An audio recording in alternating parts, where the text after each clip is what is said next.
वफाकी आईनी अदालत ने कहा है कि जजेस को जज्बात नहीं बल्कि कानून के मुताबिक फ़ैसले करना होंगे। अदालतें ज़ाती अखलाकियात या हमदर्दी से कानून की जगह नहीं ले सकती। सुप्रीम कोर्ट के आईनी बेंच ने शहीद मोहतरमा बेनज़ीर भुट्टो मेडिकल यूनिवर्सिटी के तालिब इल्म के तिब्बी वजूहात पर इम्तहानात मिस करने पर सिंध हाई कोर्ट के फैसले को कलअदम करार दे दिया। तालिब इल्म ने वाइस चांसलर को 2 दरख्वास्तें दी थीं। यूनिवर्सिटी ने दोनों दरख्वास्तें मुस्तरद कर दी, जबकि सिंध हाई कोर्ट ने तालिब इल्म को खुसूसी सप्लीमेंट्री इम्तिहान की इजाज़त दी थी।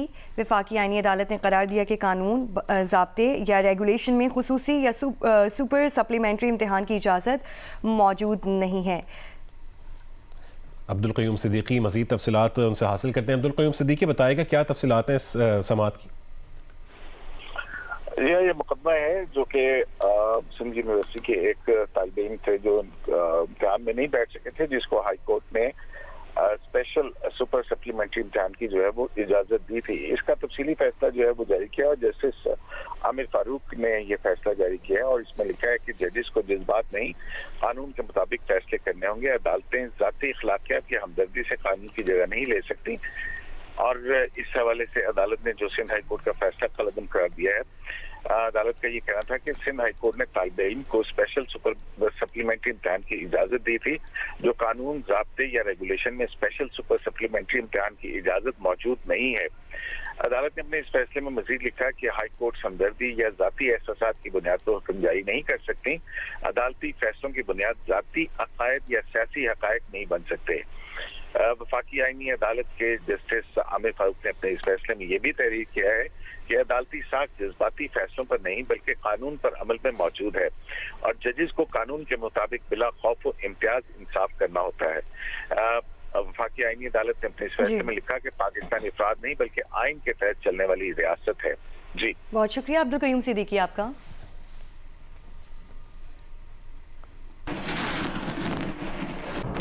इस्लामी नज़रियाती काउंसिल ने निकाह फ़र्ज़ करार देने से मुतालिक क़वानीन का जायज़ा लेते हुए सिनफ़ी अदम तफ़ावुत से मुतालिक खुसूसी कमेटी की तजावीज़ से उसूली तौर पर इत्तफ़ाक़ कर लिया। रोज़नामा जंग में शायर पोच के मुताबिक इस्लामी नज़रियाती काउंसिल ने कहा है कि कोई भी खातून अपने खावंद के गायब हो जाने के 2 बरस के बाद जबकि कैद होने पर 3 बरस के बाद निकाह मनसूख कराने के लिए अदालत से रुजू कर सकती है। हक़ ज़ौजियत की अदायगी के काबिल न होने पर या ज़हनी अमराज या कैंसर वगैरह की सूरत में 1 साल की मुद्दत तक इंतज़ार करने के बाद फ़स्ख़ निकाह की दरख्वास्त दायर की जा सकती है।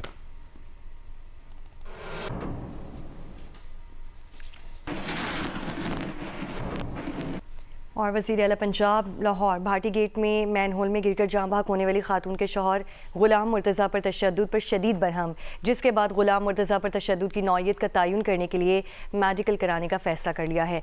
गुलाम मुर्तज़ा ने बयान दिया था कि पुलिस अफसरान बीवी के कत्ल का एतराफ़ करने के लिए दबाव डालते रहे हैं।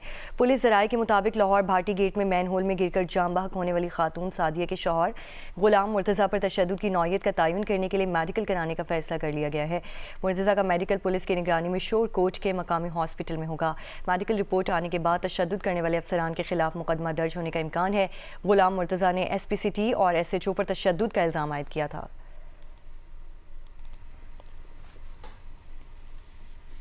राव अब्दुल करीम को IG पंजाब तैनात कर दिया गया है, जबकि उस्मान अनवर DG FIA और राजा रिफत मुख्तार को नारकोटिक्स कंट्रोल डिवीजन में तैनात कर दिया गया। इन तमाम तैनातियों के नोटिफिकेशंस जारी कर दिए गए हैं। अहमद फराज नुमाइंदा जियो न्यूज़ हमारे साथ मौजूद हैं। अहमद बताइए तैनातियों के हवाले से। देखिए, ये वफाकी हुकूमत ने ये नोटिफिकेशन किए हैं और additional IG special branch Punjab Rao Abdul Karim जो है उनको तैनात कर दिया है, जबकि जो DG जो मौजूदा IG थे उस्मान अनवर उनको जो है वो DG FIA तैनात कर दिया है और DG FIA जो राजा रिफत मुख्तार थे उनको नारकोटिक्स कंट्रोल डिवीजन में रिपोर्ट करने का अहकाम दिए हैं। देखिए, ये जो IG लगाए गए हैं राव अब्दुल करीम ताल्लुक 24 नवंबर से है और इंतहाई प्रोफेशनल ऑफिसर जाने जाते हैं और इनका शुमार इंतहाई ईमानदार अफसरान में होता है और इनकी तैनाती के बाद अब कहा यह जा रहा है कि शायद में भी पंजाब में मजीद RPOs के तबादले भी मुतवक्को हैं, लेकिन जब ये चार्ज लेंगे उसके बाद ये तबादले मुतवक्को हैं। जी, बहुत शुक्रिया आमिर फराज आपका।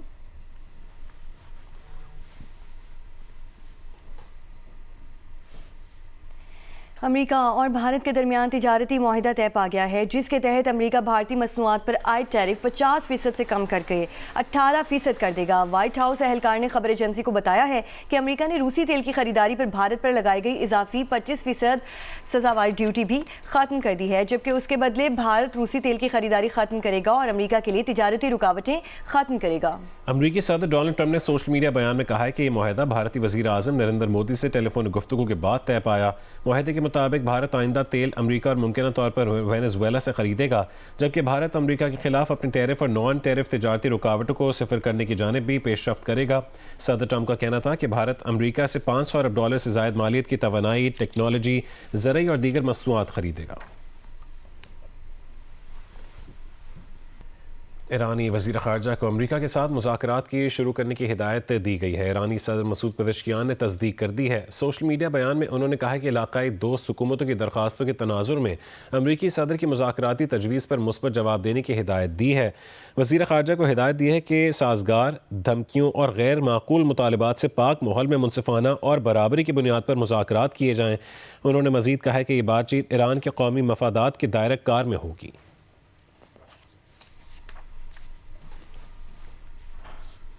अमरीकी सदर डोनाल्ड ट्रंप ने कहा है कि ईरान के साथ बातचीत जारी है, कामयाब हुई तो अच्छी बात है, मुज़ाकरात कामयाब ना हुए तो बुरी चीज़ हो जाएगी। ईरान के साथ किसी मुआहिदे पर बातचीत होना ज़रूरी होगा। अमरीकी नुमाइंदा खुसूसी स्टीव विटकॉफ जुमे को ईरानी वज़ीर ख़ारजा अब्बास इराक़ची से मुज़ाकरात करेंगे। अमरीकी सदर ने कहा है कि हमारा बड़ा बहरी बेड़ा ईरान की जानिब गामजन है। रूस यूक्रेन जंग बंदी पर अच्छी खबर आने की तवक्को है। वाइट हाउस में मीडिया से गुफ्तगू में यह भी कहा है कि अमरीकी सनतों के लिए अहम मादनियात का स्ट्रेटेजिक ज़ख़ीरा कायम करने का फ़ैसला किया है। कहा कि उनका एप्स्टीन स्कैंडल से कोई लेना देना नहीं है। Well, I can't tell you what I'm going to do right now. We have a tremendous force going there, just like we did in Venezuela, even bigger. And they'll be there soon, and I'd like to see a deal negotiated. I don't know that that's going to happen, but I mean, if I knew, I wouldn't be able to, I wouldn't tell you. I'd be very foolish if I would tell you, but right now we're talking to them, we're talking to Iran, and if we could work something out, that'd be great, and if we can't, Lahore electric supply company ने बसंत के मौके पर बिजली की बिला तातुल फराहमी और महफूज बसंत के हवाले से 27 निकाती प्लान लाहौर हाई कोर्ट में जमा करवा दिया है। रिपोर्ट में कहा गया है कि लेस्को इंफ्रास्ट्रक्चर और पब्लिक सेफ्टी के तमाम मामलात को तरजीही बुनियादों पर देखा जाएगा। रिपोर्ट में लेस्को की जानिब से कहा गया है कि बिजली से मुतालिक शिकायत के लिए लेस्को हेडक्वार्टर में central control and command centre कायम होगा। हुकूमत से कोऑर्डिनेशन के लिए कमिश्नर ऑफिस और वॉल सिटी में बिजली की बिला तातुल फराहमी के लिए दाता दरबार डिवीजन में कंट्रोल कायम होंगे। ये तमाम कंट्रोल रूम 24 घंटे फाल रहेंगे। लाहौर सब डिवीजन में शिकायत के लिए 111 नंबर ऑपरेशनल होंगे। फौरी राब्तों के लिए तमाम 136 और SDOs के नंबर मुतालिका असिस्टेंट कमिश्नर से शेयर कर दिए गए हैं। तमाम ऑपरेशनल और फील्ड स्टाफ को बसंत के दिनों में हाई अलर्ट रहने का हुक्म दिया है। लाहौर में वकला भी बसंत के रंग में रंग गए। उन्होंने बसंत मनाने की तैयारियां मुकम्मल कर ली हैं और वो इन दिनों अदालती अहातों में भी पतंगों और डोर की बातें करते ही नजर आते हैं। जियो न्यूज़ के नुमाइंदा वकास अवान इस वक्त वकला के साथ मौजूद हैं, उनके पास चलते हैं, उनका क्या कहना है। जी वकास। जी बिल्कुल, लाहौर इस वक्त बसंत के रंग में रंग चुका है। पूरा लाहौर इस वक्त सिर्फ पतंगों और डोरों की बातें करता नजर आ रहा है। वकील हों, डॉक्टर हों या फिर किसी भी शोबा से जिंदगी से ताल्लुक रखने वाले लोग हों, सिर्फ बातें हो रही हैं। तो डोर कहाँ से मिलेगी, पतंग कहाँ से मिलेगी। इस वक्त मैं लाहौर हाई कोर्ट में मौजूद हूँ, जहाँ पर वकला आमतौर पर आइन और कानून की बातें करते हैं, लेकिन इस वक्त अदालती खातों में सिर्फ बसंत के हवाले से गुफ्तगू चल रही है। मेरे साथ कुछ वकला मौजूद है जिन्होंने बसंत के हवाले से तैयारियां कर रखी हैं। हम इनसे इनकी तैयारियां जानते हैं। सर बताइएगा, क्या तैयारियां आपकी? बसंत के हवाले से हम लोग उस दिन मुकम्मल पूरी यकजहती से वहाँ पे अपने छत्तीस में और मुख्तलिफ ग्राउंड्स में जो इनका एहतमाम किया गया और वहाँ पे जो है बसंत बनाएंगे। वकला भी बिल्कुल जाहिर है, हम भी एक इंसान हैं, तो हम बहुत ज़्यादा खुश हैं इस बात से कि पंजाब हुकूमत ने ये बेहतरीन जो है अच्छा इस साल जो इवेंट मनाने को अवाम को दिया है। वकला का ये कहना है कि वकला भी दीगर शोबा ज़िंदगी से ताल्लुक रखने वाले अफराद की तरह भरपूर अंदाज में बसंत मनाएंगे और इस हवाले से वकला ने तैयारियां मुकम्मल करवा ली हैं, छतें बुक करवा ली हैं, ऑर्डर दे दिए गए हैं, पतंगे और डोरें आ गई हैं। अब सिर्फ इंतजार है तो 6, 7 और 8 फरवरी का, जब पूरा लाहौर जो है वो बसंत के रंग में रंग जाएगा। जी पाकिस्तान ने ICC T20 वर्ल्ड कप में 15 फरवरी को होने वाला भारत के खिलाफ मैच ना खेलने का ऐलान कर दिया। पाकिस्तान टीम श्रीलंका में होने वाला वर्ल्ड कप खेलेगी, लेकिन बतौर एहतजाज भारत के खिलाफ मैच में शिरकत नहीं करेगी। दूसरी जानिब इंटरनेशनल क्रिकेट काउंसिल ने खदशा जाहिर किया है कि T20 वर्ल्ड कप में पाक भारत मैच न होने से बैनुल-अक़वामी क्रिकेट का निज़ाम मुतासिर हो सकता है।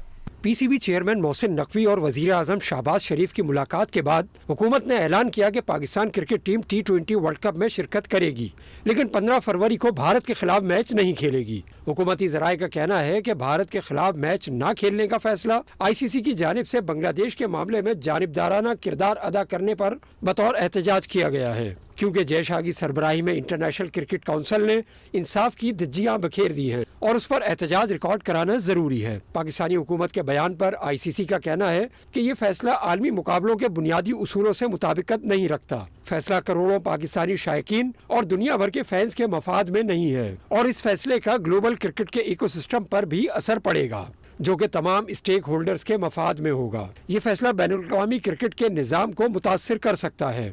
तवक्को की जाती है कि PCB बाहमी तौर पर काबिल कबूल ऐसा हल तलाश करेगा जो तमाम स्टेक होल्डर्स के मफाद में होगा। और कौमी असम्बली में बलूचिस्तान में दहशतगर्दी के हवाले से करारदाद पेश कर दी गई है। करारदाद में कहा गया है कि शहदा और जख्मियों के अहल खाना से ताज़ियत का इजहार करते हैं। बैरूनी स्पॉन्सर्स और अंदरूनी प्रोपेगेंडा करने वालों के खिलाफ कार्रवाई की जाए। स्पीकर ने ऐवान में करारदाद पेश की। स्पीकर ने अरकान से करारदाद के हक़ और मुखालफत में राय तलब कर ली है।